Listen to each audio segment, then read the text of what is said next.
to Cooking Karahi. Today we are making Soya 65.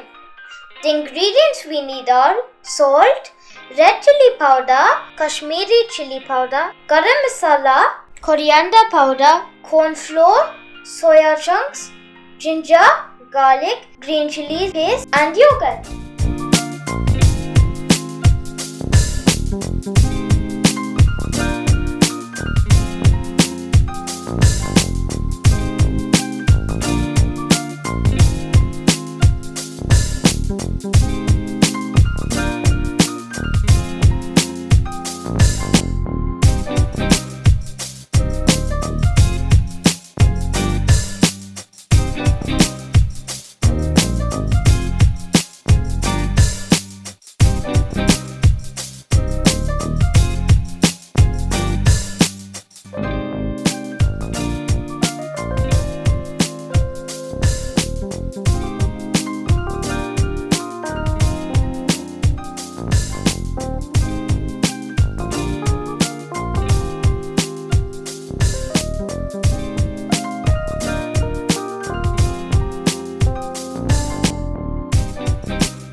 Thanks for watching our video.